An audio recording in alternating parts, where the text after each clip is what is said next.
Да кажа, мисля, че ще е малко за това, което Локомотив е направил за българския спорт и респективно и за българския футбол. Аз мисля, че това е отбор, едно дружество, отбор, които са постигнали за тези 75 години много успехи, дали са на нашия спорт много състезатели и много съм щастлив и радостен, че и аз съм един от тях.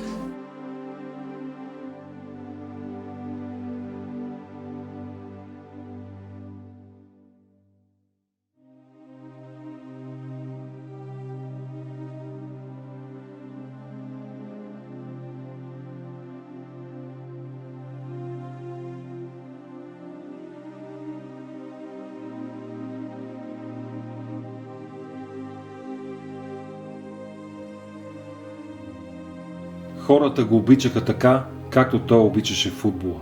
С топка в крака Начко можеше абсолютно всичко. Страховитата му левачка вкара много повече, отколкото пропусна.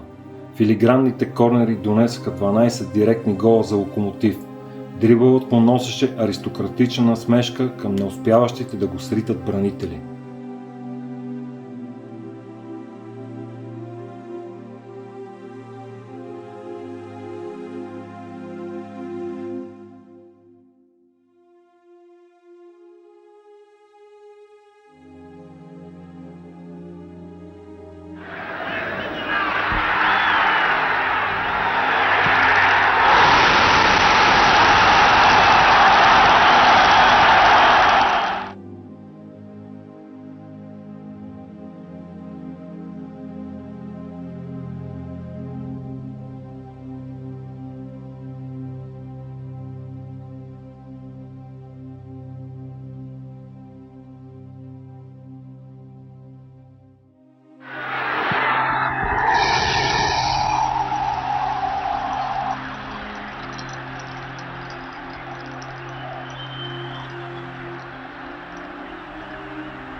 Там от едно место оцелваше 9 пъти горната града. Атанас Михайлов не почука на вратата на големия футбол, а само я погали с левия крак и тя покорно се отвори. Детето на Локомотив София бе едва 15 годишен, когато за пръв път подаде и шутира в мач от А-група, а при второто му участие Котков, Дебърски и останалите от големия тогава тим вече тичаха да прегръщат малкия голмайстор. Роден на 5 юли 1949 г. в София. Семейството на бъдещата футболна звезда живее скромно, даже бедно. Малкият Начко и брат му Христо израстват в село Руандовци, сега квартал на София, и са звездите на махленския футболен отбор Родина. Старото игрище в местността му Чурището, което още носи белезите от бомбардировките над София от Втората световна война, беше тяхната първа арена. Бащата на Начко Михаил е бил вратар на кварталният отбор Родина. Той е първият човек, който завежда малкото момче, тогава 9 годишен, на игрището на Локомотив. Годината е 1958, а първият негов треньор е Марин Маринов. Започва пътят на героя. Първият отбор Родина, това е отбора на квартала, но интересното е, че той на 13-14 години играеше в Родина, мъжете, играеше в техникума при механотехникума при Панов, играеше в юношите, играеше в децата, играеше в квартала. Почти му се събираха 3-4 мача. Той като дете беше много, първо, любознателен, второ, много добър. Той нямаше врагове, с всички общуваше. Аз мога да ви разкажа за времето, когато 60-те години в района нашия, всеки квартал си имаше отбор. Деца, юноши, мъже. Всяка неделя си играеха такива мачове. И когато играеше братовчет ми, резултата беше ясен. Той играеше и за юношите, и за мъжете. И винаги отборите, които гостуваха на нашия терен, вие ще го видите, се молеха да не участва Начо да е някъде с националния отбор, защото той тръгна в националните отбори още на 16-17 години. Имахме един учител по физкултура, който всъщност го откри като футболист. Той беше от Благоевград, след това в Локомотив София беше някакъв ръководител. Мисля, че се казваше Борис. Забравил съм фамилията. Войнова ми беше учителка по физкултура. Всъщност те двамата успяха да го мотивират да играе футбол. Но той беше обичан от всички. Няма в квартала човек, който да каже лоша дума за него. Надежда, как устрем, го смени Начов и Заврачи. Викам, какъв, той е малък, викам, те нас не сгазиха, а ние по на 17 години, той е бил 14. Те ни големи такива. И една корна, и мъжар обратно ще бие, или му вика, нека бие Начо. Иначе как я завърте тази корна, направо вътре. Тия се франа за главата. А той не е висок. И един фал как я завърте. И два гола в край ги бихме два ден, тия не могат да поверват. Устрем. Та после го целувах, мига, бе, това нищо не, сега ги почвам. Аз викам, как ще ги почнеш, бе? А той наман. Първата повиквателна за юношеската представителна гарнитура не закъснява. Талантът е забелязан. Селекционерът Георги Пачеджиев изпраща писмо до дружество Локомотив, в което стои едно име – Атанас Михайлов. 15-годишният нападател не спира да очарова, вкарва по 10 гола седмично и оставя замислени поклонниците си. Докъде ще стигне това момче? Датата 9 септември 1964 година остава завинаги запечатана в съзнанието на Начко. В мач от турнира Тодор Горчев в София той дебютира срещу Румъния. Юношеските национали бият румънците с 2-0, а вторият гол е именно на дебютанта от Орландовци. Любопитно е, че другия голмайстор е роден през 1946 година, а Михайлов с 3 лета по-малък. Почти цялата му кариера в юношеските и младежките национални отбори на Начко ще му се пада този жребий, да е с най-ниска възраст, но с огромен футболен талант. По това време феновете му измислят нов прякор – най-малкото дяволче. Беше много малък, когато в детските отбори. Не знам дали знаете вие как е открит Начко всъщност не от треньора Берков, а от трима футболисти на Локомотив София. Играят юношите на Локомотив, а братовчет ми 16 годишни играе с 18 годишните. И на тая тренировъчното игрище с Горията играе Начо, ма го гледат Котков, Дебърски и Весо Василев. А Локомотив София на другия ден мъжете имат матч. И тримата отиват при Берков и му казват, Берка, има едно момче, ела да го видиш. Отива Берков, вижда го и на другия ден Начо е вече футбола на Локомотив. Това е истината, за да влезе при мъжете. Той 65-та влезе при мъжете, при нас дойде. Нали, ние заедно с него играхме 5-6 години. И преди това, пък аз като дете го знам, идваше от време на време Богопрости и Берков, да наблюдавахме. Но общо взето от малък го познавам много добре, от детски отбор. Не закъснява и повиквателната за мъжкият тим на железничарите. Сезонът 64-65, в който Атанас Михайлов дебютира за отбора, е силен за Локомотив. В мъжкият тим играе с хора, които отдавна са пример за него. Големи футболисти като Никола Котков и Спиро Дебърски. Той по принцип даже аз се оставах след тренировка. Той беше много мирен, беше много упорит в тренировките. Даже оставаше, другите си отиваха. Аз и той и котата по него оставахме допълнително там да се бият фалове, корнери, нали, статични положения. С оглед годините, на които съм, аз съм на 63 години в момента, го познавам още от малко дете. Дори си спомням, че като малък, много малък, 8-9 годишен, тренирахме на стая стадион на Локомотив на захарна фабрика. И тогава Начко вече беше част от първи отбор на Локомотив София.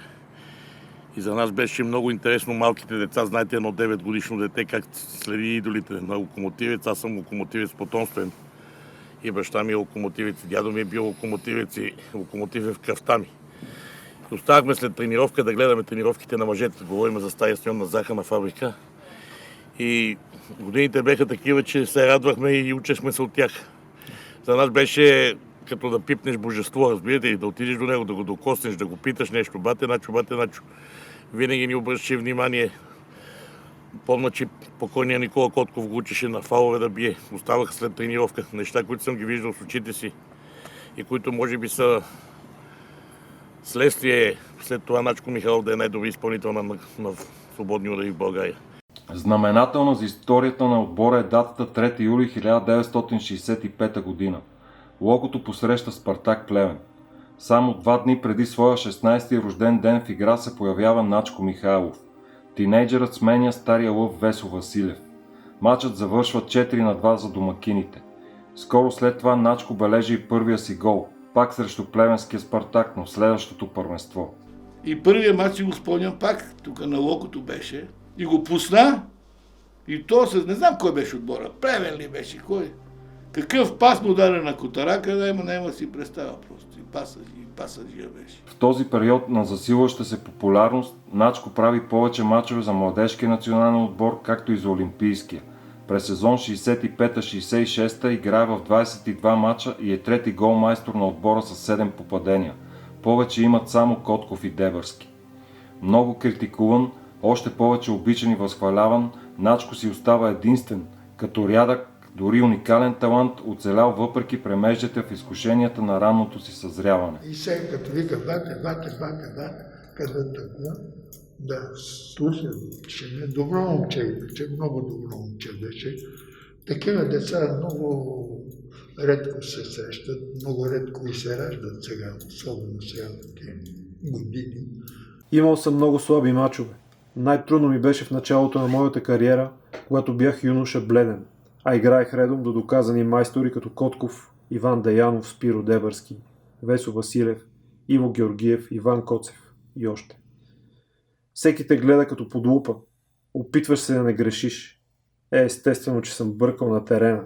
Най-вече когато опитвах да лъжа противник, когато съм дробил на дребно топката, когато съм забавил излишно атака, но имах огромното щастие, обаче до мен да са тези колоси. Нито за миг никой не ми е подвиквал, обиждал или отказвал психологически натиск. Спокойствието, спокойната среда е изключително важна за всеки начинаещ футболист. Не мога да кажа, че съм имал идоли в началото на моята кариера. Много харесвах играта на Христо Илиев, Патрата, Георги Лепоев, Стар Гошо, Димитър Якимов. Но от Котков попивах всяко негово действие, всеки негов удар и финт и после се опитвах да ги повтарям на терена. Коло не беше просто голям, той беше велик. Покланям се пред него. На 22 ноември 1967 година Атанас Михайлов дебютира за Олимпийския национален отбор и то в квалификация за игрите в Мексико. Треньор е Кръстил Чакъров, а съперникът е Турция. Дебютантът Михайлов открива резултата. Това е куриоз. Начко отбелязва с голове дебютите си за 4 представителни формации – юноши, младежи, Б-национален и олимпийци. 1968 година е една от най-силните в кариерата на Начко. През април бележи дубъл на Холандия при победата с 3-1 в турнира за младежката купа на УЕФА. С тази победа лъвовете печелят трофея. Същата година печелим и Балканското първенство в Гърция. Футбола беше добре при нас и ние се откроихме на тази балканяда над всичките балкански страни. Тук все пак тогава беха всички страни на Балканите, нали, Югославия, Румъния и така нататък, да не ги изброявам всичките, беха на големи нива. Даже много от отборите играеха национални състезатели, които в националните гарнитури играеха. В процеса на участията си Начко се запознава с все повече млади звезди от неговото футболно поколение. През 1968 година те ще изградят онзи велик отбор, който ще изведе България до сребърните медали в Мексико, вече под ръководството на друг известен треньор от Локомотив – Георги Берков. За Начко Михайлов, каквото и да се каже, ще бъде малко. За мен Начко Михайлов е съвременния Меси. Това е футболист, който се отдаваше на терена, остава след тренировки, бие фалове,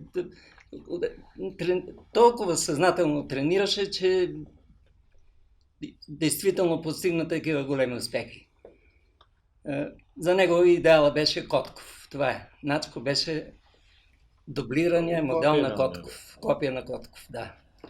Бог да ги прости и двамата. Големи футболисти, обаче Начко ще ми остане в сърцето, защото се познаваме още от юношеските години, от малки. Той е по-малък от мен, аз съм и пета, той е и девета, нали? 49-та. Футболист с голямо сърце, техника, която просто Божи дар, това е. Господ е дал всичко. Начко беше изключително добър футболист. Много труден за пазене. Погледаш така, да не говоря какъв лев крак имаш. Аз не знам дали бяхте тук. На една стена застанах. То беше дъждовно време. Той бие фал. И като ми сепна, търкалям се отзад и това е. Ставам и не мога да разбера на къде е нашата врата, на какво става. И даже аз отидах в 4 дни бех в болница там. Това е нещото, което така ме смачка. На третия или четвъртия ден, не знам откъде е разбрал Начко, дойде да ме види. Като да го прави страшно впечатление. Освен като футболист, той като човек. Малко хора са такива. И това няма да го забравя никога. Аз го познавам още като юноша. Той за мен е не в пълния смисъл стила на Котков. Имаше като играч с левия крак и удара му, това, нали, и така нататък. Познаваме се в футбола още от юноши и което ви казах, това е европейско първенство, 66-та година, в Югославия беше. Обработен лев крак. Много добре. Аз трудно чувам. Стане фал е почти гол. Иначе пази много добре топката. Добре се пласира и вкарва голове. Това е много добър шутър. Ние станахме приятели, ама много по-късно. 66-та и 7 година некъде. С него. Така след дълга победна серия тимът достига до финала на Олимпиадата в Мексико, който се играе на 26 октомври 1968 година. Тежък матч на полупразния стадион Ацтека, който се превръща в кошмар заради лошото съдийство. При резултат 1-4, трима от българските играчи, сред които и Михайлов, получават червени картони. Ядосан от съдийската гавра, Начко Михайлов хвърля топката по съдията Делео, удряйки го по главата. Велик човек, велик футболист, спортист с особено чувство за справедливост.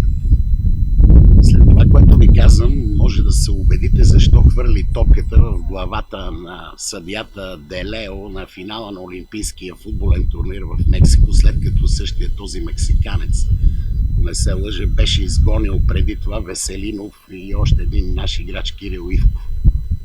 Така че още тогава, ранната си футболна възраст, Начко демонстрираше едно чувство за справедливост и не приемаше неправдите на терена. Българският тим остава с 8 души на терена. При това положение за унгарците е лесно като детска игра да грабнат шампионската титла. Момчетата на селекционера Георги Берков остават на крачка от златото. Ние нито на подготовка сме ходили нищо. Направо от тук заминахме една седмица преди това. И другото, което е, там понеже 2400 метра е Мексико Сити. По време на тренировки, ние в Леоне бехме, то е близо там.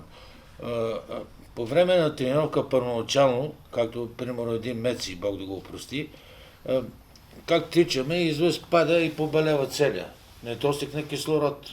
Ние като влизаме с Начко и Меци беше вътре в съблекалната. Вика, какво е, полувремето ли свърши? Викам, свърши мача, не е полувремето. Така беше. А Берков със сълзи на очи и там ръководството тичат по края и само стойте до края, играйте, 10 гола да ни вкарат, играйте, защото край не може, още да ни изгонили преката край, не може и ни направо елиминира. То е нормално да си го има напрежението, все пак стигнал си до там, но има друго. Има друго, че все пак това, което го казахме, не сме очаквали това нещо. За нас беше достатъчно участието и това нещо. Да. Че сме там на финала, че дали участваме и... Най-големия наистина начин, защото 68 година там, като беха в Мексико на това Олимпиадата. Това 68 година, квартала, ако имаше 5 телевизора в къщите, беше много. Тук имаше отзад един наемател. Ние къща голема на 2 ката, той наемател имаше телевизор. И там се събирах, и там гледах.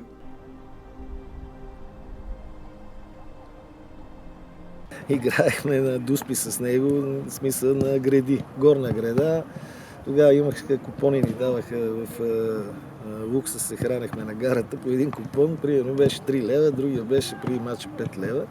И след тренировка казва 5 гради странични. 5 гради, удръчните странични, ми взимаше купон. И ми го връщаше след това, нали, за спортна злоба. На следващата тренировка напречна града. 5 гради, 5. Това аз не мисля, че някой футболист може да го направи. Много редко, много редко. Атанас Михайлов дебютира в националния отбор на България на 22 октомври 1969 г. в световна квалификация срещу Холандия. Матчът в Ротердам завършва 1-1. По това време Начков всъщност е футболист на обединения ЖСК Славия. Първият матч на Михайлов като титуляр в А-националния отбор е срещу Мексико на 18 февруари 1970 г. срещу домакините. Само 3 дни по-късно нападателят бележи първото си попадение за отбора на България. Това става при победата над Перу с 3-1. През 1970 г., когато Михайлов вече има завоювано място в най-силния български национален отбор за всички времена, една нелепа контузия попречва на Михайлов да замине за световното първенство в Мексико. Тогава прочутият немски треньор Хелмут Шьон възкликва: българският национален отбор се лиши от най-силният си играч. Приказваше много и може би очите ми се набиваха най-много. Той имаше едни огромни сини очи. И приказката честни сини очи е 100% за него. Аз знаех предварително. То почти нагласена работа беше за познанството. Не обичаше да се снима и снимката е почти една от сватбата ни. След този момент с сватбата, всички сватбари с булката, с булческата ръка, отидохме на стадион Васил Левски и се играеше... Да гледаме матча. Да гледаме матча. Отиваме в Гърция, там ме посрещат негови приятели, близки, изкарваме вечерта, на другия ден заминаваме за Гърция. Отиваме в Гърция, връщаме се, минаваме границата и митничарите ни спират и казват: колата тук да стои, вие отивате в ресторанта. И ние си мислиме, кой знае какво става. Влизаме в ресторанта, там не чака една огромна група запалянковци, почитатели, не знам кои, и които казаха: докато настанете на масата, няма да си тръгнете. По време на матча, на полувремето му, един от феновете влиза в съблекалната на Хлува и му се моли да му даде фанелката. Разбираш ли, баща му я сваля и му я подарява и облича друга. Нали, дават му друга фанелка. Пак десетка, нали? Заветите на моя баща бяха уникални. Той самия като възпитател, като родител, като треньор, понеже съм бил при него и като треньор. Човек, който ни учеше на изключителна дисциплина. Това беше в основата. Изключително много държеше. Да знаеш как да се държиш с страничните хора, да знаеш как да ги уважаваш, да знаеш кои са, да знаеш как да се държиш с отборници. Изключително много държеше на дисциплината. Това поне, мисля, че и с брат ми успял поне да ни го предаде и така да не сме хора, които да сме лоши в обществото. Бяхме много малки. С брат ми ни водеше почти на всяка тренировка присъствахме. Деца бяхме още на по 2-3 годинки, 4. И спомням си, взимахме една топка от домакина, докато тренираха мъжки отбор. И си ритахме отстрани с брат ми. Биехме си дуспи. Те ни майтапеха, базикаха ни. Спомням си, даже имаше случаи, в които като правеха възстановяване на Локомотив, в съблекалната има басейн и там ни хвърляха, майтапеха ни. Те затова станаха и голям отбор, и шампиони, защото беха и приятели и в живота, и на терена, и така нататък. Възхищавахме им се с брат ми отстрани, гледай какво правят тия футболисти, така, радвахме се. По-големия му син Мишо беше година по-малък от мен и тренирахме почти едновременно двете групи. И той идваше да ни гледа, идваше да ни учи, да ни помага, да ни показва много интересни неща. А плюс това всички мачове на братовчет ми с ЦСКА и Левски бяха изключително атракции. Той играеше с футболисти, които бяха млади, 5-6 години по-малки от него. Локомотив, след като се разделихме с ЖСК Славия, станахме Локомотив вече наново, тогава той започна да играе с деца. Тия деца бяха 5 години по-млади от него. Той на 22 години, те на по 17-18. И тогава сам биеше тия големи отбори. Страхотен футболист, страхотен човек. Гледате Марадона, гледате Начко. Това е истината. Съжалявам, че вие не го помните на терена. Той виждаше терена като на дланта си. Страхотна левачка и не лош десен крак.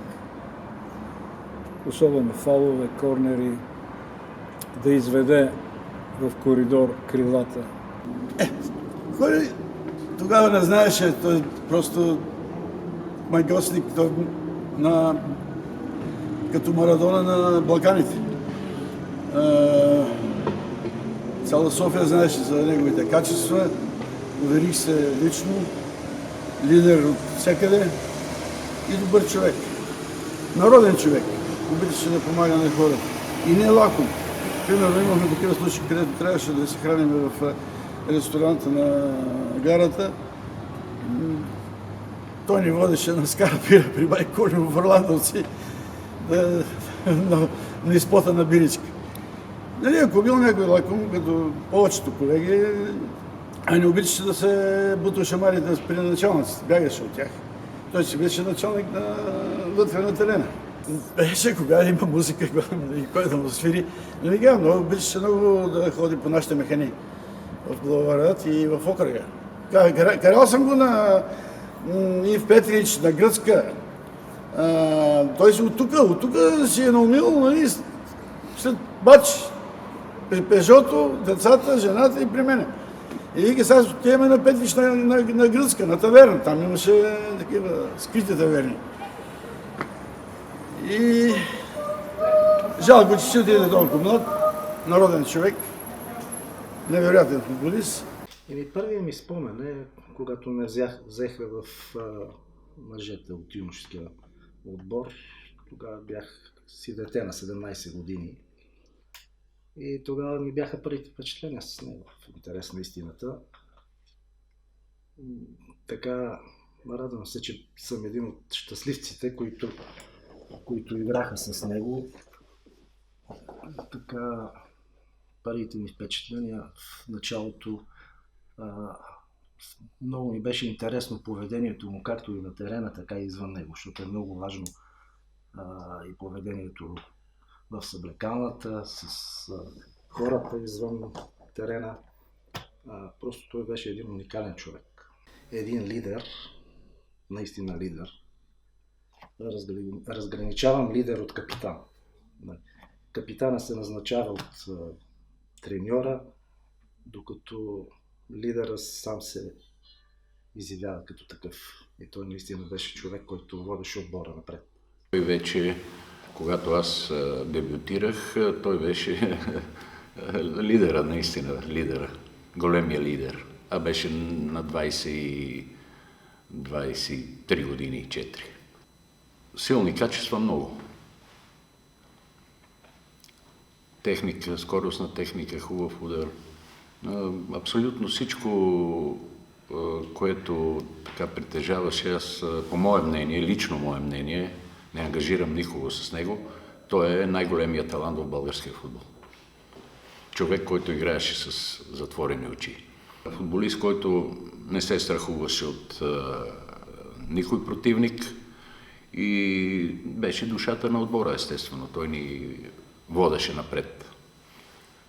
И не случайно в този период, в който играхме заедно, спечелихме Купа на България, шампионска титла, четвъртфинал за УЕФА тогава. Тия балкански и железничарски купи не ги броя. Значи каквото може за това време, ние сме, този отбор сме спечелили всичко. Той беше като допинг за отбора. Когато той беше в състава, беше като допинг. Просто дигаше всички, мотивираше всички футболисти и така, и така, и така. Беше наистина един лидер, който редко се ражда. Той може да и на 10 метри, на 50 метри, на 60 метри. Това прексите, свободни удари, корнерите? Това го има в тебе, или го има, или го няма. Това много трудно се учи. Особено с левия кръг. Много трудно се учи. Това си е някаква дадено за самия футболист, спортист. Лидерските му качества да не забравяме. Безспорни. Може да е нескромно, половин отбор. Няма гоначко. Класата на отбора спада на 50%. Много ли горитаха защитници? Много. Много горитаха и от България, и от чужбина. Много. Те по друг начин не могат да го спрат. Като Марадона, как Меси, по същия начин. Без компромис. Беше си безспорен лидер в отбора и всички така респект към него си го имахме непрекъснато, начко. Силните му качества, слабото му качество, че не играеше с глава. С глава, ама говоря с топката, той в главата имаше много. Прекалено много и оттам долу. Левачката. Майстора си е майстор. Беше много отдавна. Беше пролета на 78 година, аз бях на 17 години.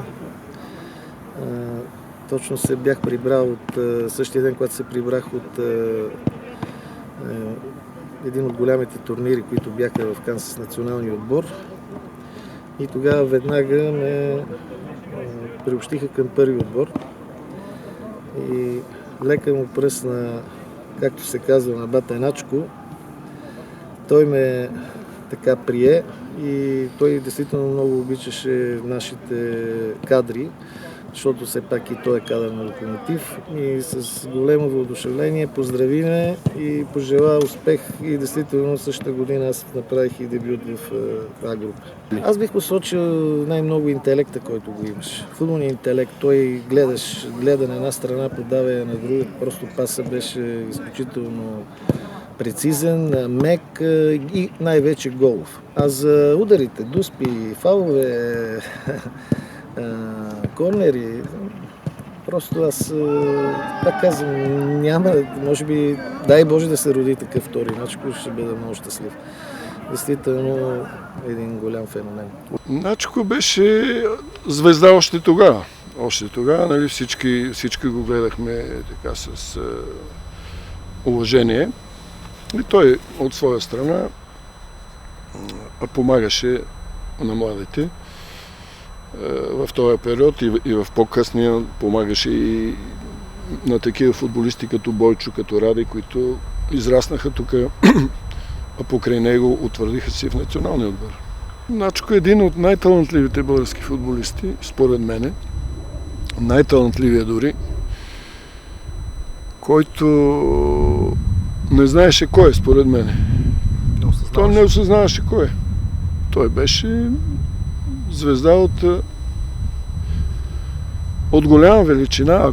Ако беше решил, нали, имаше възможност да излезе навън в някой голям отбор, той щеше да е много голям. Роден лидер, човек, който водеше отбора, човек, който в трудни моменти измъкваше отбора, човек, който вкарваше голове, добър приятел, добър футболист, добър човек. Всичко най-най, което може да се каже.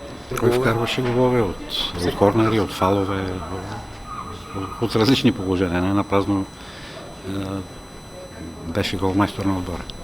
Но той беше труден за опазване и предполагам, че единствената възможност, чрез която можеш да го спреш, да го фаулираш. Те са толкова много мачове, в които той ни е измъквал и ни е правил победители. И не мога да кажа конкретен матч. Спомням си, че един път преди всеки матч пиехме кафета в едно кафе на Централна гара и изпи 50 грама уиски и мисля, че вкара 3 гола. Не знам, ако беше изпил 100, какво ще стане. Всички го обичаха, никой не е имал нищо срещу него. Вачко Михайлов беше човека, който правеше изключение. Той беше един от хората, които всячески и извън терена, и по време на мачове и на тренировки ми е помагал, за което съм вечно благодарен. Значи, той е футболист, който не би трябвало да се копира, защото той си беше уникален сам за себе си.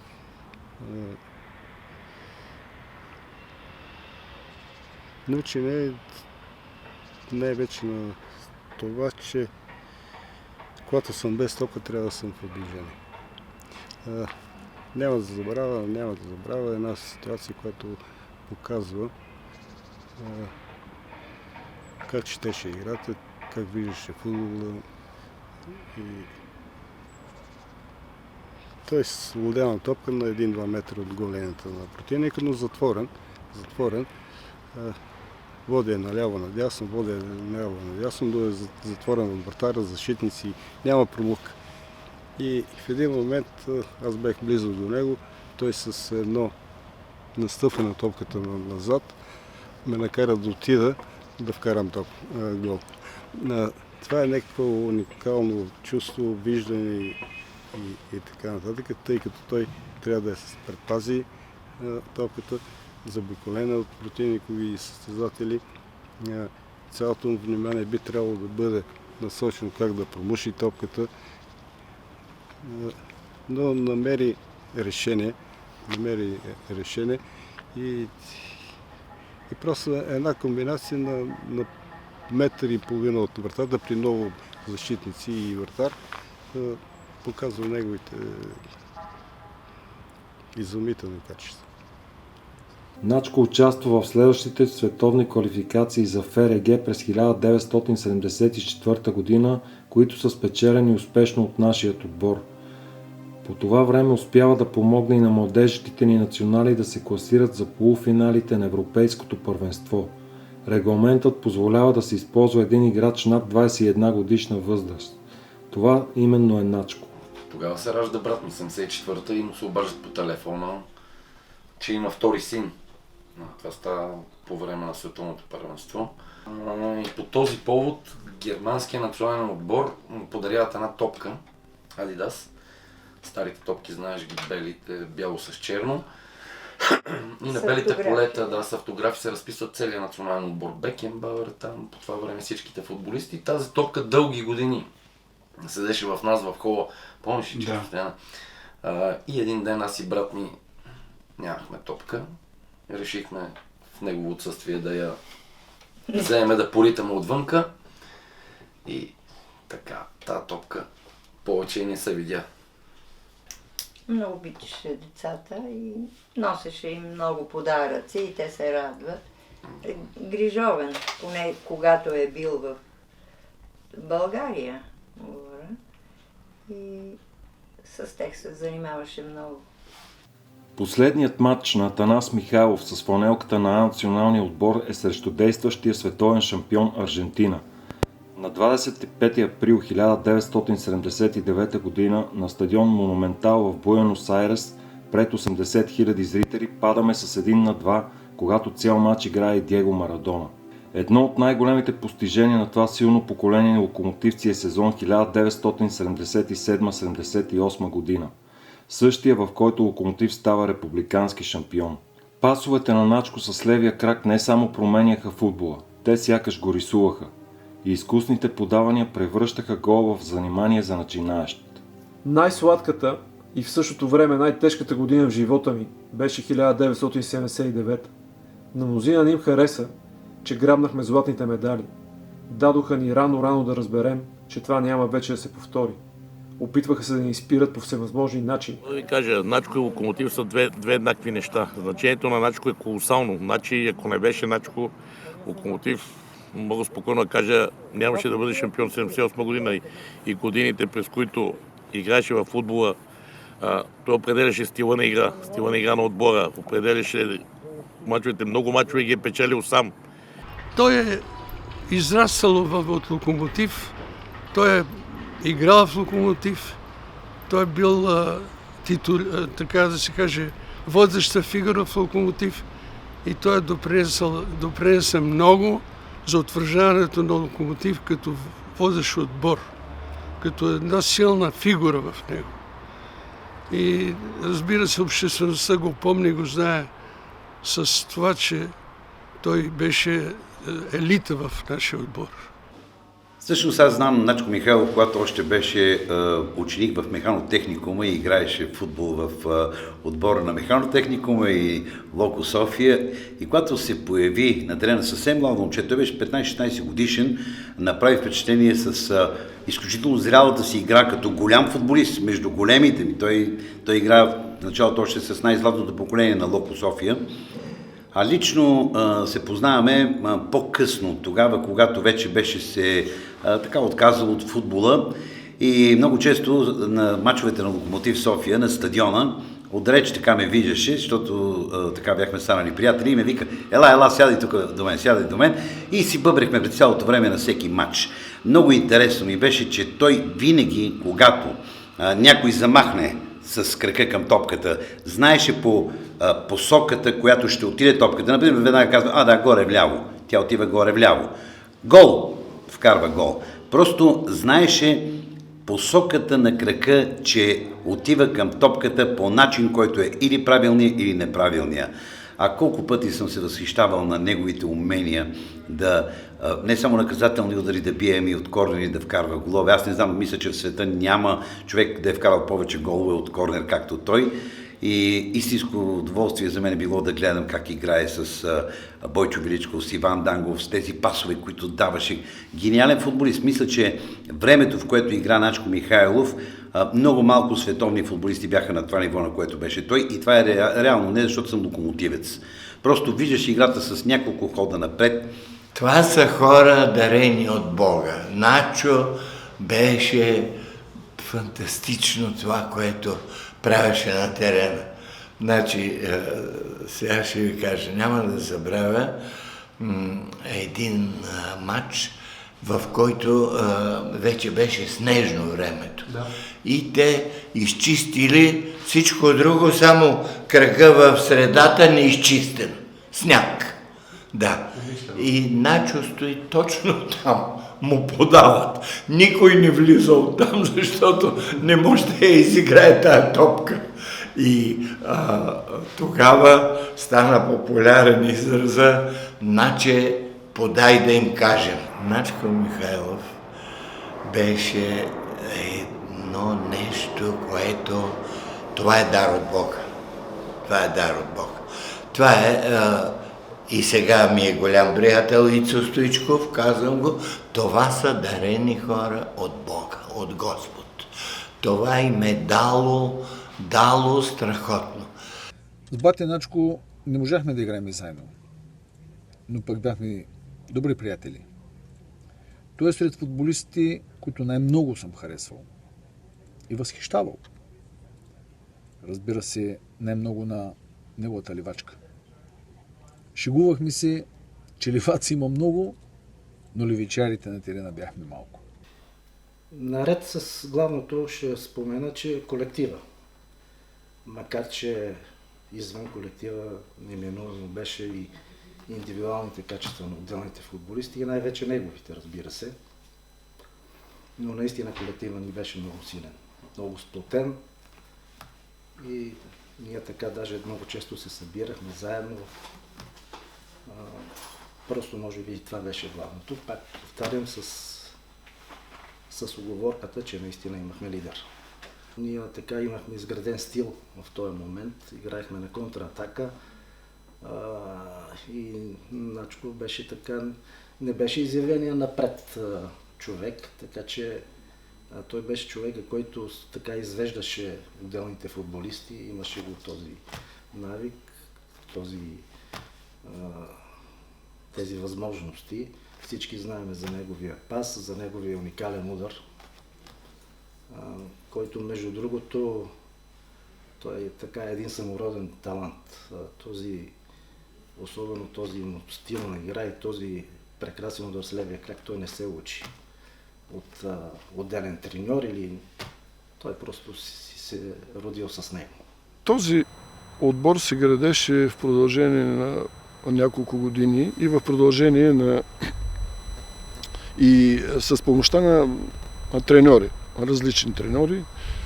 Отначало беше Берков, после Спиро Деберски, след това Йончо Арсов, който има голям принос за конструирането на силния отбор. И след това Методиев, който успя при втория си мандат успя да сплоти отбора и така постигнахме най-големия успех на нашата генерация. Първо, колектива беше много сплотен.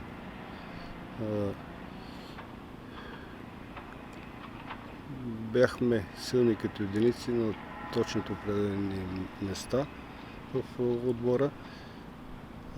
Имаше необходимата дисциплина,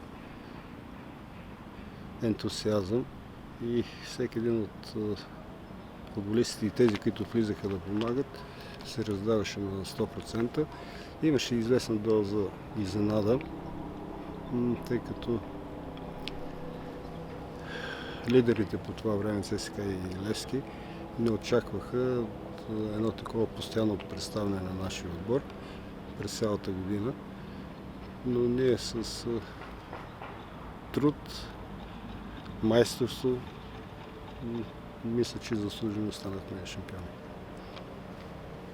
Червено-черните започват епохалното си участие в турнира за Купата на УЕФА. Първият съперник е унгарският Ференцварош.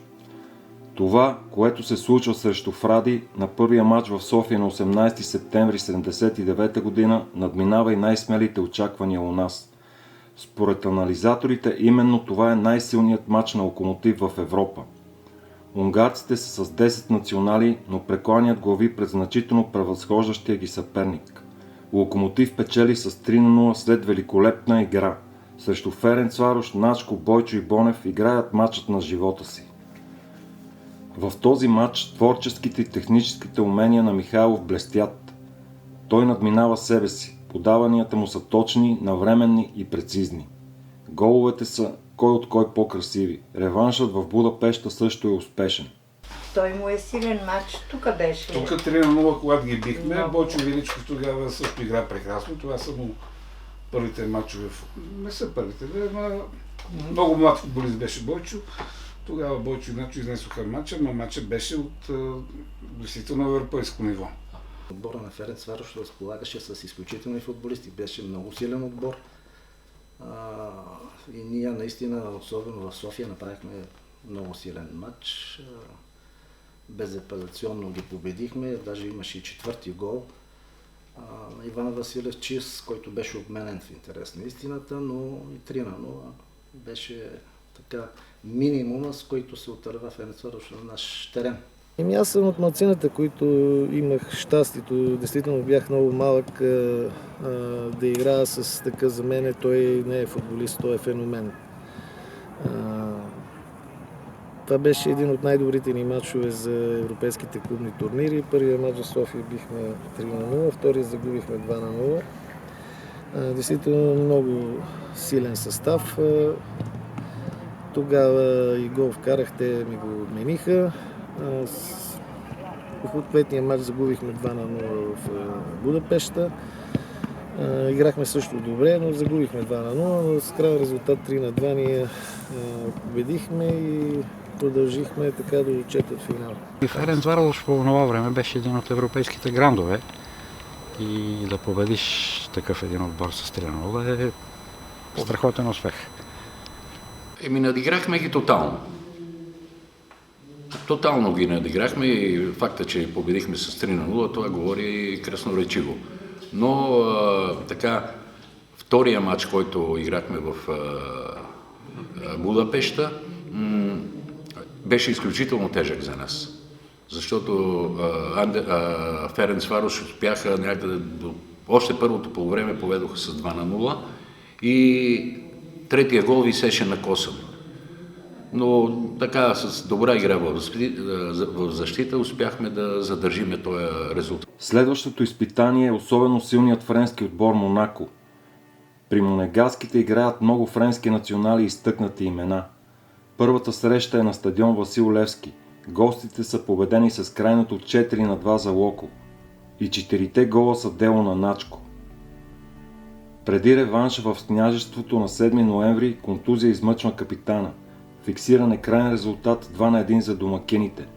Златният гол е на Начко, който тогава казва: Силата ни може би е в това, че играехме заедно доста време и бяхме сработен колектив.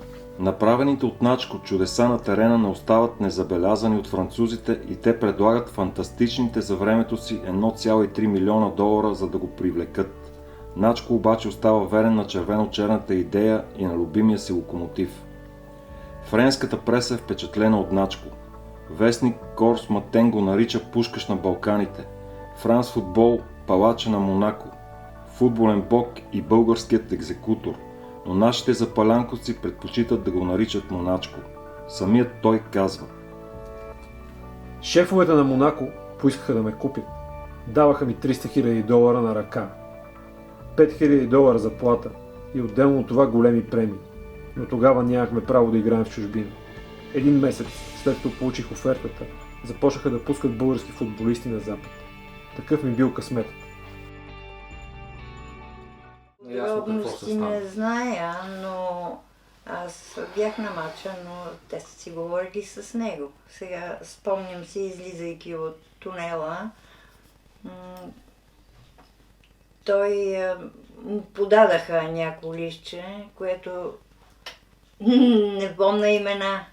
Някой от нашите, българската, да, го взеха това листче и какво е пишело. Той не се съгласи, въпреки че знае, той каза, че камъка си тежи на мястото. Офертата беше 300 000 долара. Офертата към Начко беше 300 000 долара за период от 2 години. И тази оферта ме пристигна до него, директно изчезна. Той беше някакво явление. Тогава всички и французи, и дори техните футболисти още тук по време на матча се заканваха, по време на матча, не след матча, техните футболисти. Там, като дойдете, ще видите Михайлов, така, ще го направим. Ето какво го направи. Ние доколкото можахме, се опитахме да сме равносторони, но Начко беше човека, който ги би. Да не кажа сега, да не омалъжавам заслугите на другите, но той е човека, който ги победи. Никога не сме имали притеснение. Излизахме, давахме всичко от себе си, психологически момент напрежение не сме имали и може би точно това ни помагаше и ни помогна и в този матч, който наистина е много силен отбор на Монако. Успяхме да ги преодолеем. Той казва за този матч, че е вкарал 4 гола и тук, нали, един там. Бойчо изкара матча. Това бяха думи. Бойчо играеш много силно. Да, това е много силен матч на Бойчо Величков, но баща ми го е казал доста хора това нещо. Съм го чул. Това показва, че той е наистина един голям човек, преди всичко. Веднага след матча дойде да ми стисне ръката. Човек, който бележи 4 гола, да каже, че друг е футболист на матча, трябва да наистина да си преди всичко човек. А той не един път и два пъти го е показвал това нещо. Но все пак човека, който реши матча, беше той. Ами тогава не късмет. Тогава всичко му се получаваше, защото отбора играеше силно. Да. И те французите не можеха да очакват, че при тази сгъстена защита един човек може да мине между трима и да вкара гол. Но тогава излезна от прякора Моначко.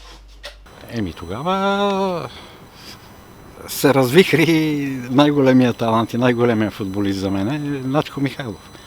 Той е един феномен. Вие знаете, той тогава този матч мисля, че 5 гола вкара в двата матча. Уникален футболист, уникален като човек и на терена, и извън терена, уникален човек.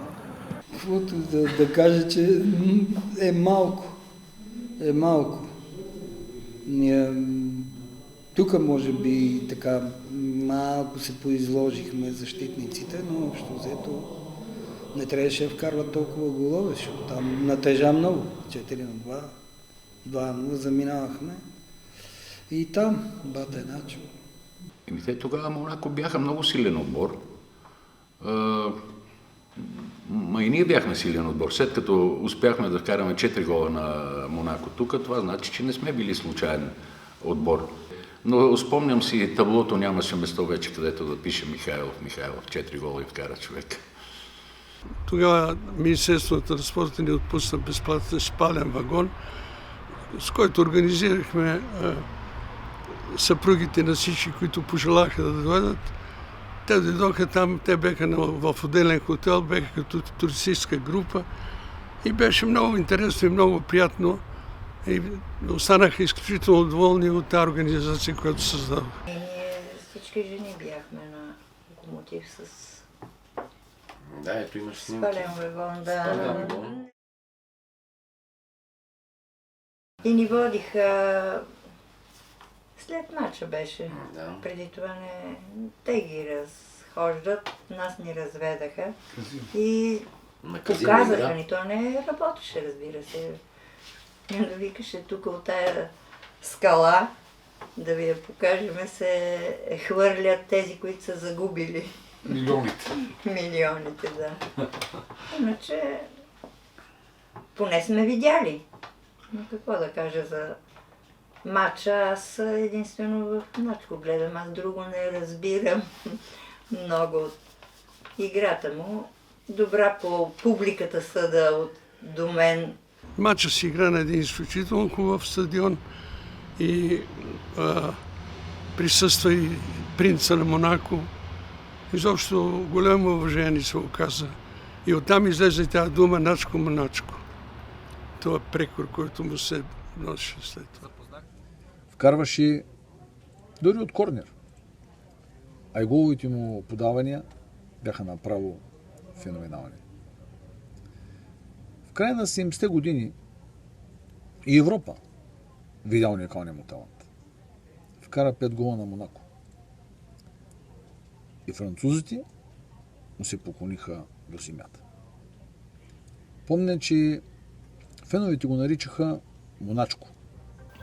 Следващият съперник е украинското страшилище Динамо Киев, който е воден от великия треньор Валерий Лобановски, а сред футболистите има много звезди на съветския футбол. В първата среща Локомотив бие с 1-0. Играта на Начко не достига извънземно сияние от спектакъла срещу Ференцварош, но пък през целия матч поне двама го пазят и ритат. Все пак българската звезда сътворява един от шедьовърите на кариерата си. Бележи от свободен удар, при който абсолютно всички украинци са на стената или до нея. Начко умее да оцелява. Дори в най-слабата си форма решава мачове, дори и в най-апатичното си състояние може да поведе другарите си. А когато вдъхновението влезе в съюз с майсторството му, футболът на Локомотив придобива нови измерения. Така се случва и на реванша в Киев. Нашите футболисти са наритани и контузени зверски от безкомпромисните украинци.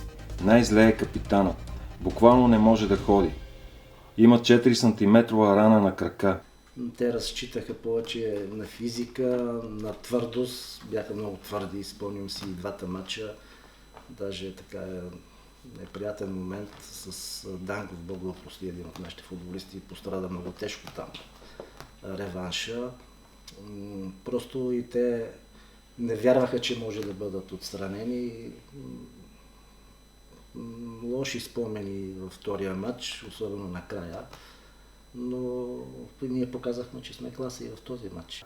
Въпреки проблемите, Начко отново показва своя гений, който успява да подаде на Нако Дойчев за решителния гол.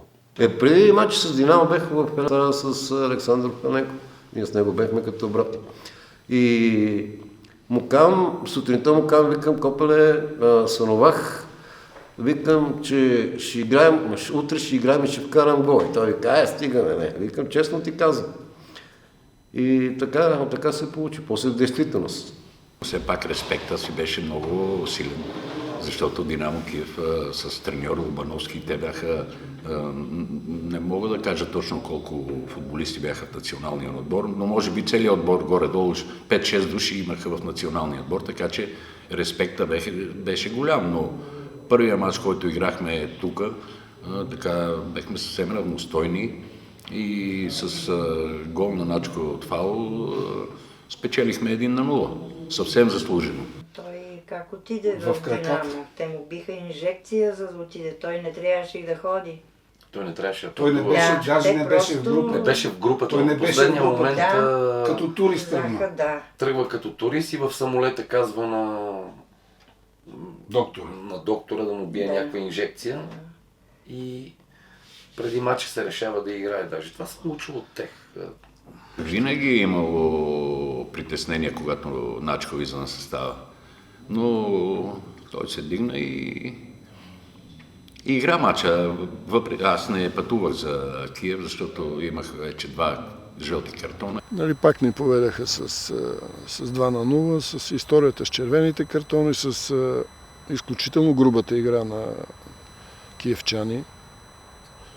Специално срещу Начко, срещу обидите от техна страна, че сме роби, че сме еди-коси, че сме... И така. В уния времена не можеше български отбор да победи съветски. Това беше първият отбор български, който отстрани съветски отбор. Така че не може да си представите как може да се получи всичко такава велика империя. И някакси руските футболисти смятаха, че нашите са по-ниско качество и им викаха роби. Да, и роби казва. И братовчет ми точно това вече не издържи, почва да им казва Гай Гитлер. И битката става ужасна. Не знам дали, сигурно си изпомниш, той си дойде по Анцук, защото не можеше да се убие панталоните от коляното. Толкова надуто, че не може да се убие панталона. Не може да се цяла вечер на лед. Процедури. Нямаше, ние бяхме много силен отбор, много станестен отбор, качествен отбор. Начко тук вкара един гол, отидахме с гол аванс, от какво да ни е страх. Можеш само да спечелиш, няма какво да губиш. Когато бяхме ритани и малтретирани като животни от украинците, които се държаха толкова арогантно, че заслужено ги отстранихме. И мисля, че в това време, в този момент Локомотив беше първият отбор, който отстранява отбор от Великия Съветски съюз. И което после костваше главата на треньора ни, Васил Методиев, който беше уволнен по партийна линия, защото е победил отбора на Великия Съветски съюз. Аз не знам в спорта да има велики и велики. Великите се доказват на терена. Да, имаше етапи, имаше... Даже на начин му казах, викам, ако влеза, ще вкарам гол. И след това така се случи, че вкара гол. И правим контратака. Подадах му на Начко и аз знам къде да тръгна. Подаде ми я, така беше 25-30 метра. Сега много хора ще кажат, че е случайен гол, не е случайен гол. Сега погледнах вратата, вратара, вадеше с ограшица, имаше мъгла, ама не от това. Вратарен беше 2 метра, сега знаете, гледали сте го мача. Гол, хубав си беше гол, така в далечния гол. И гола, който вкара Нако Дойчев, паса беше от бата Начко. Просто феномен, изключителен феномен. Надали ще имаме скоро такъв футболист в България. И тогава в основата на всички играха добре, пак в основата на всичко беше и Начко, защото той изваждащия пас на Нако Дойчев, който вкара гола. Да, след гола няма да забравя и той вика, бегай Копале, къде си тръгнал към центъра, вика, бегай, вика, най-далече, вика, факчето, вика, там на корнера, вика, попреш, погани има 25 минути. И аз тръгнах да бегам. Следващото препятствие в турнира за купата на УЕФА е германският Штутгарт. То обаче се оказва непреодолимо. Матч, който е белязан от лошо съдийство. В Штутгарт първия матч не играха 2 основни защитници. Боко и Бумбо, Йордан Стойков и Боко Димитров. И тогава с наличните футболисти, които имахме в защита, беше направен състава. Не искам да прозвучи така пресилено, но Штутгарт беше най-слабият отбор от тези 3. И просто ние загубихме, може да звучи така клиширано, но там аз такова съдийство не бях виждал. Сега хората, някои знаят, някои не знаят, но ние отидахме там без защита. Цялата ни защита беше наказана. Но искам тук да засегна и съдийството на един югославски съдия тогава. Той явно беше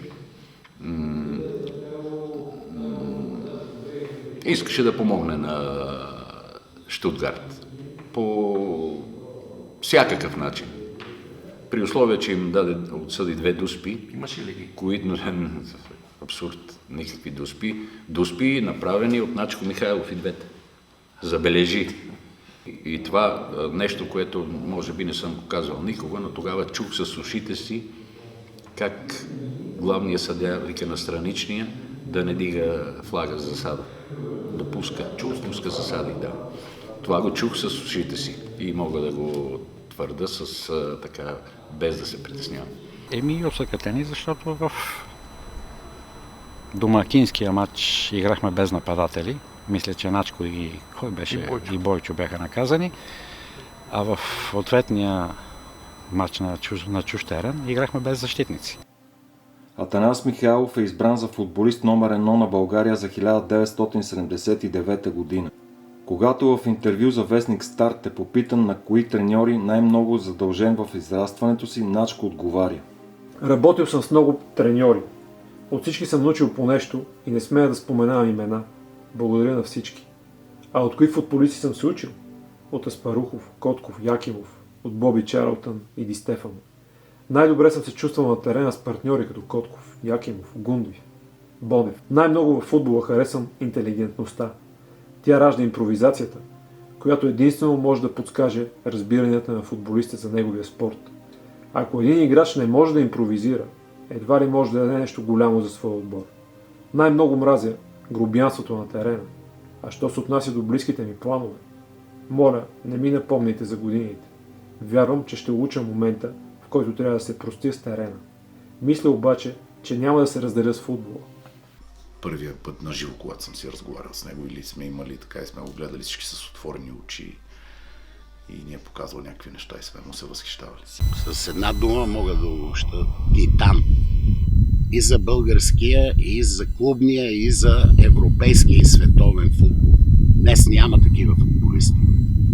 Не знам да съжалявам ли или не от това, което казвам, но той беше титан. Безспорно първо такъв ляв крак като неговия, това е и до ден днешен според мен е много рядко срещано. Невероятните му изпълнения на прях свободни удари, на корнери, страхотна техника. Нали? И най-интересното е, нали, той винаги е изглеждал, да кажем, леко така по-закръглен, имаше много, много силен старт. Нали, той беше един невероятен футболист. Нали, от този тип футболисти, които винаги са давали красотата и емоцията в играта. На първо четене предпочитам един от най-великите му голове. Ето на тази врата зад моя гръб е отбеляза и то от към сектора на Националния стадион.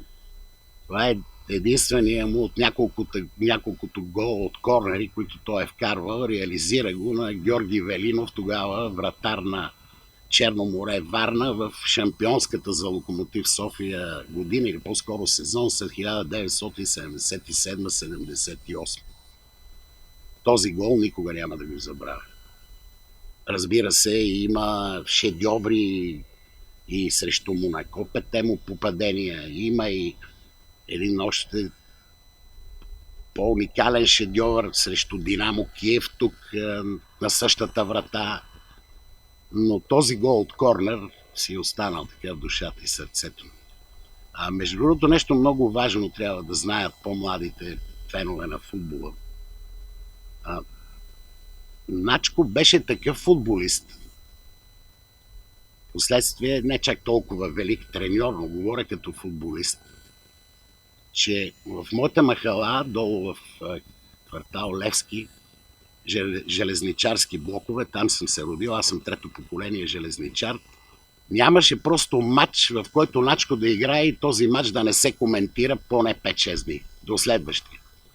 Можеше да е безличен, можеше само да ходи по игрището, но правеше едно или две неща, които ни събираха очите и цялата махала ги коментирахме с уникално уважение, респект и с огромно удоволствие. Такъв беше Начко. Начко мога да го сравня само с един... Начко може да бъде сравнен не с Шекспир, защото е много сериозно, той беше по-лек, но един Молиер на сцената, с такова хубаво чувство за хумор, с толкова елегантна игра. Наистина съжалявам, че сега няма такава класа футболисти. Начо имаше един случай, ще ви кажа. Значи, в средата на игрището става фал. Да. Нещо с провинциален отбор ли беше, с може би и софийски. И сега противниковия състезател на 1 метър и не ще да се дръпне да бие фала като хората, а фала е някъде към центъра. Да. И той му вика, дръпни се, махни се, он не се маха. И Начо като изрита тая топка и го свали го долу. Атанас Михайлов остава в играта, поне за още 4 сезона. През пролетта на 1981 година идва и моментът на раздялата с любимия клуб.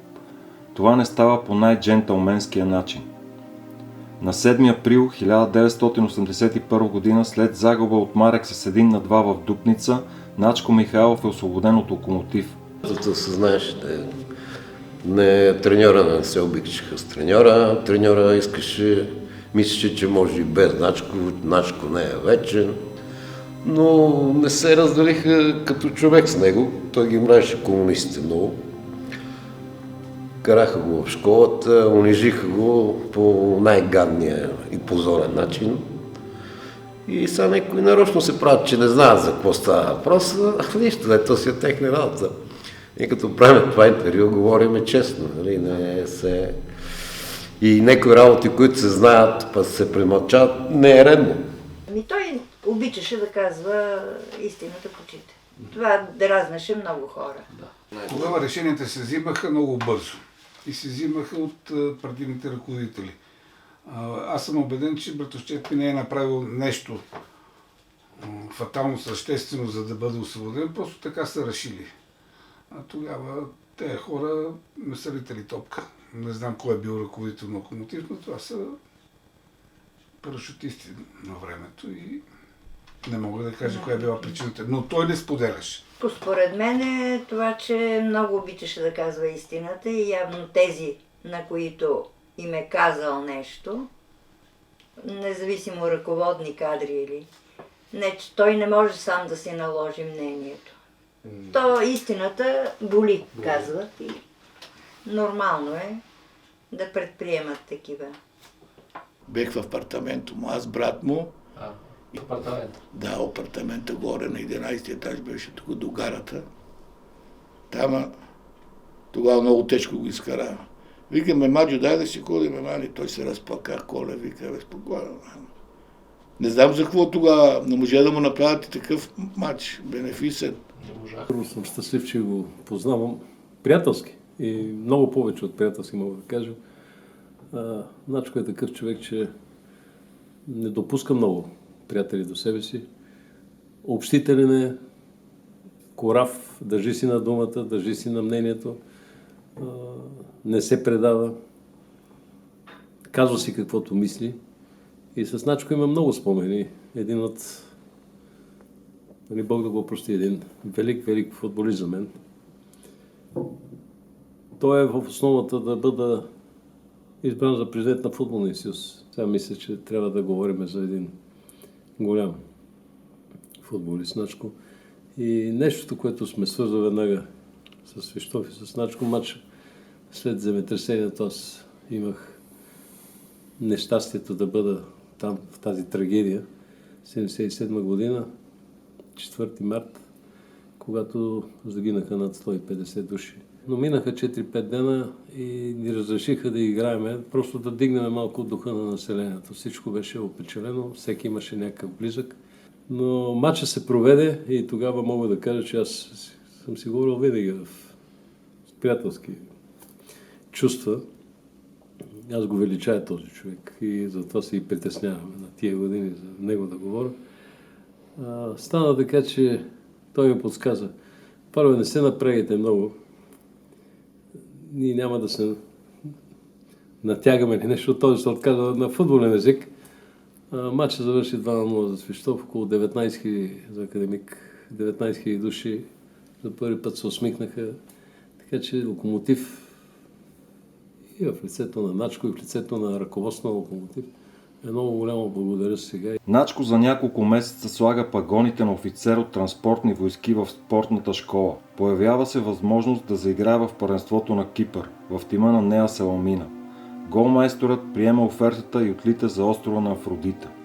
През горещия август на 1981 година семейство Михайлови лети за Ларнака. Михайлов се бори до последно за голмайсторския приз в първенството. След още един успешен сезон в Кипър, той решава да се върне в родината си през 1983 година. Там бяха едни прекрасни условия за живот, но не и за футбол, доколкото си спомням.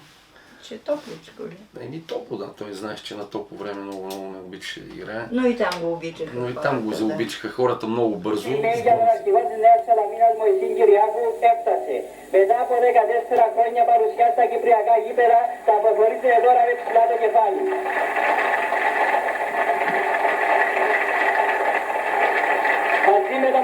τον Μωυσή θα προχωρήσει από το γήπεδο και ο Βούλγαρος διεθνής ποδοσφαιριστής Νάσκο Μιχάηλов. Мъчиха го вече контузиите, така повече караше ме вечерно време аз да го масажирам след всяка тренировка. Да, ние даже като пристигнахме с самолета, като кацнахме в Кипър, той беше с гипс. Това не знам дали го знаете. Чакаше на летището с гипс. Той замина 3 месеца преди нас. Нали така беше? 3 месеца преди нас замина и като кацнахме, той ни чакаше с гипс на кръка. Взимам ги, дойдеха ръководители от Саламина, председател и секретар. Да, Фефи Перото и Начко ги взем. И той, който е треньор на Нея Саламина, ми беше помощник. Помощник треньор. Матчът беше с някакъв отбор. Пряко, мисля, че за 3-то място конкуренция беше, доколкото си спомням. Може и да не е така. И нямаше електронни табла на стадиона, бяха таблата сменяха ги с табелки с цифри ръчно, да. И имаше фал за Нея Саламина. Баща ми заложи топката.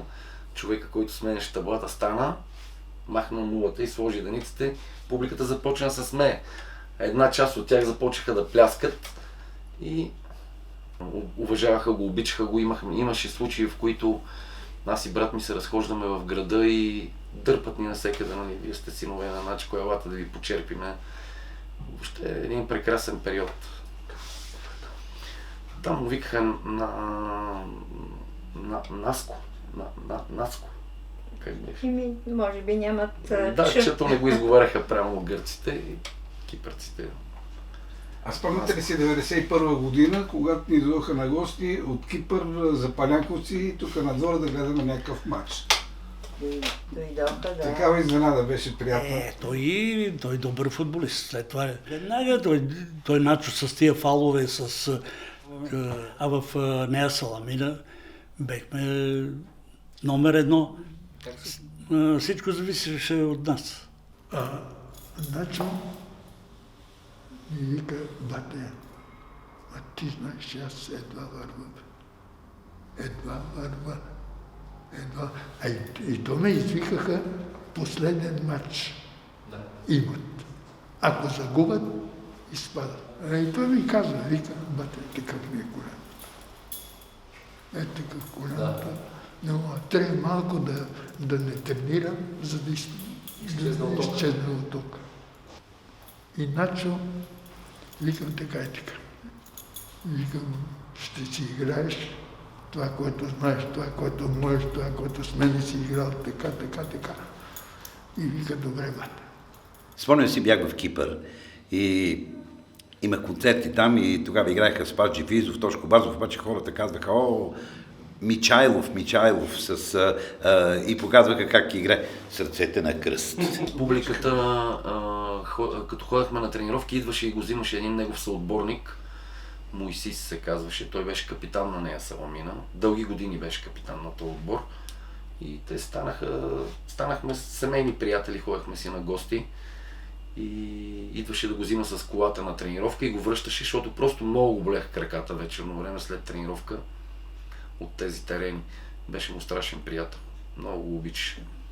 И като застане с ръце на кръста, общо взето крачките, които прави по време на футболен матч, бяха около 200, но биеше 3 фала, 2 дуспи от корнер гол и общо взето мисля, че беше един от най-добрите реализатори в Кипър. Така че важно беше не толкова движението, колкото уменията, които имаше този великолепен човек. Утре ще стегне голямо и такова и мисля, Начо, и аз отидах и аз на матча, че да такова, до треньора зад него съм застанал и му казвам: като ли направили на смешни отборът, единствен той играе. Един го, втори го, трети го, 4-0 ги биха и си останали в групата. Бум, гол, 1-0 за Нея Саламина.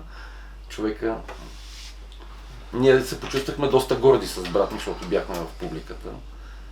И така с това изпълнение, то не му беше чуждо, на което ни научи и нас, нали, в последствие, като се прибрахме. В Солун има една таверна на пристанището. И като влезете в таверната, ще видите снимки на локомотив на футболисти, знамена, значки, локомотивски и най-много са снимките на Начко Михайлов. Това е на пристанището в Солун. Следват противоречиви треньорски години в Своге, Локомотив, за кратко в Славия и най-дълго в школата, за която открива и подарява на българския футбол малкия голям майстор Емил Гаргоров Бадема. Беше така едно изключително интересно запознанство. Той така водеше по-големите от мен тогава деца и отидах на Орландовци и толкова много деца имаше, че нямаше място за никой, нали, за нови попълнения. И аз си бях и 2 години по-малко от другите. И той ми каза, отстрани имаше едно малко теренче, отиди отстрани така и така си дошъл, нали, отиди отстрани да си пориташ и, нали, за да не е било на празно на идването ти. И така аз почнах отстрани да ритам и по едно време дойде при нас да ни гледа нас, защото той си водеше друг отбор, нали, неговия си. И дойде при нас, погледа и след тренировката ми каза: момче, ти оставаш. И така се почна, нали, тренировъчният процес при него. Бате Начко, така го знаеха всички, независимо от възрастта, така се обръщаха към него. До края, до последните си дни, въпреки цялата си слава, той си остана един безкрайно земен човек. У него нямаше омраза, гордост, предразсъдъци. Сърцето му не бе отровено от завист и подлост. Беше предан на футбола до такова безумие, че никога не взе нищо от страхотната си популярност, която му отваряше всички врати. За мен лично баща ми един изключителен феномен и дори в по-малка възраст съм знаел, че това нещо е просто... няма как да го постигнеш, но съм се доближавал всеки един ден, всяка една тренировка, да попивам от него, нали, във времето, в което сме били заедно и поне да кажете, този човек не научил на нещо, да поддържаваш на нещо, да изпълниш неговия пряк свободен удар, да изпълниш неговите заучени, да речем, положения или нестандартни, за което да напомниш на публиката за неговите изяви като футболист. Да, имах техни снимки, държах си ги на едно място и едно шалче, което бяха ни ги дали, бяхме играли един такъв приятелски, благотворителен мач на игрището пред неговата къща. И така преди мач, като имахме домакински мач в Локомотив София, винаги намирах една минута да се осамота пред тях и да искам подкрепата им, за да може отбора да побеждава и да вървим напред. Цялото му обаяние, цялото му поведение, чистотата му като човек, това е нещото, което бих се радвал, ако бъда такъв до края на живота си. Нали, той беше много чист с хората и така. Това нещо излизаше, извираше от него. Бачко, велик. Друга дума, кажете ми. Велик футболист и велик човек. Той се предотстъпваше, когато му дадаха апартамента, не знам кой трябваше да му дадат апартамент. Начко вика, вземи моят апартамент, аз ще чакам. Има къде да живея. Такъв беше. Запомнил съм го с една крилата фраза. Писах един материал, дълго време си говорихме и той в един момент ми каза: Пепи, замислял ли си се, защо мерише блатото, а не реката? Фенове помня, че го обожавахме. Значи няма фен, който на Локомотив, който е жив и който да каже лоша дума за Начко Михайлов. Няма такъв човек, просто не се е родил. А не е въпросът какво сме му подаривали, какво ни подаряваше той. Защото той ни подаряваше една наслада, едно щастие. Ние отидахме на матч с увереност. Знаехме, че щом Начко играе, победата е 90 на 100 сигурно. Знаехме, че дори да не върви матча, дори да отбора да е по-силен също с който играем. Дори да играем с гандовете, с Левски, с ЦСКА тогава. Начко щеше да измисли нещо да спечелиме матча. От фаули с такой хубав скрит пас но щеше да намери начин да спечелиме. Начко беше душата и сърцето на Локомотив за през всичките години, в които е играл. Това е Верою. Това е нещо, което е извън обикновените чувства. Просто да си локомотивец, да си привърженик на Локомотив София е привилегия. Локомотив е институция. Локомотив е всичко за него и ние трябваше да приемем това и да заобичаме този клуб. И така беше, защото всека година излизаха по 2-3 футболисти в първи отбор. Глобалното той дава много и за националния отбор, за Локомотив изключително много. И пак казвам, бих искал да се роди още някой Начко, за да може действително българския футбол да има своите добри футболисти и своите легенди. Аз съм твърдо убеден, че отбора, който може да даде бъдещия, новия, този, който идва Начко Михайлов, може да бъде само Локомотив София, защото виждам изключително добрата работа на ръководството на тима, които толкова млади момчета, талантливи играят и те наистина вложиха много в това да расте едно ново поколение Локомотив София. Винаги е бил Локомотив София надежда, е бил люпилния за великолепни български футболисти от един отбор, от един квартал, от тоня локомотивски дух, който наистина е несравним. И никой не може да се похвали с толкова собствени играчи и звезди, както Локо София. Честният отбор. Такива играчи не се раждат всяка година. Такива хора, деца. Нали? Както знаеш, футбола не само да си талант, трябва и да си първо човек, нали, да помагаш на другите. Всичко имаше. Имаше страшна левачка, всичко може с нея и с десна може. Първо имаше очи отзад на главата. Имаше нюх към гола. Да се изведе с пас, скрит пас. Малко футболисти го могат. На първо место трябва да си човек. Не си ли човек, каквито и качества други да имаш, спортно-технически. Това е перфектната му техника, с която печелеше време и пространство на игрището. Естествен лидер на отбора, от ранга на Меси, Марадона, той е тип футболист, лев крак, виждане, всичко. И човек, който оставя незаличима следа, който не може да бъде забравен, особено от хората от неговото поколение и тези, които са били по-млади. Просто няма как да бъде забравен. Това е... Докато ние сме живи, ще го помним. Аз съм го запомнил вече като един уникален човек и нали, като треньор и като футболист, който е бил, шапка му свалям и така един голям респект.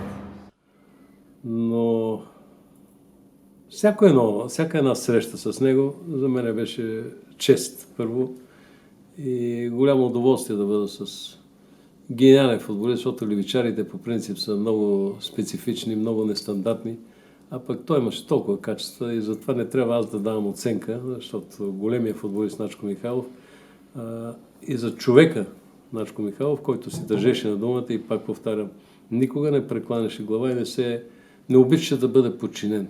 Той обичаше да си бъде той, да си казва това, което трябва. Не се криеше, не се притесняваше да говори в очите и да ви гледа в очите. Като факт от нашата футболна действителност, феноменът Атанас Михайлов все още не е изследван и всяко крайно превъзнасяне или отричане на неговото футболно присъствие ще остане безземно притегляне. Иначе приказката за футболната одисея на Атанас Михайлов може да бъде безкрайна. Както и да завърши, където и да завърши. И без значение дали след нея някой ще извлече поука или сляпо ще поддържава на любимия герой. В края на първия сезон, в който Локомотив беше без своя най-дългогодишен и заслужил капитан, отборът спечели купата на Съветската армия. След драматични перипети Стоев бе възвърнал настроението от червено-черните привърженици и дружни скандирания огласиха Плевенския стадион. Изведнъж спонтанната радост доби други измерения и по трибуните се понесе познат рефрен «Начко, Начко, Начко». Дори и в минутите на своя триумф приятелите на Локомотив не бяха забравили своя герой и вечен любимец. Разказахме това на Атанас Михайлов няколко години по-късно, а той... Напоследък много си мислех за всичко. И знаеш ли какво се сетих? Никой не се е обръщал към мен с другарио Михайлов. Викат ми само Начко. Начко.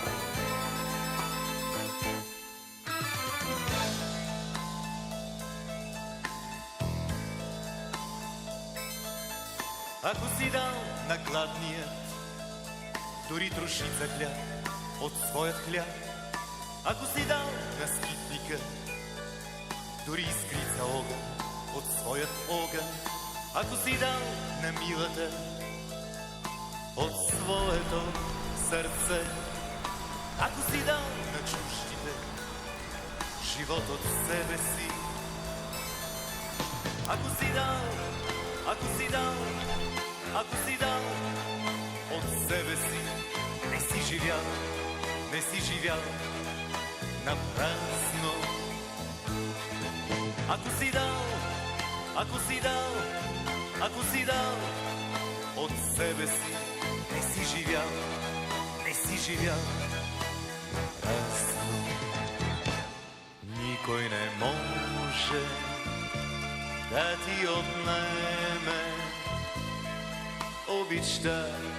обичта на хората. Никой не може да ти я вземе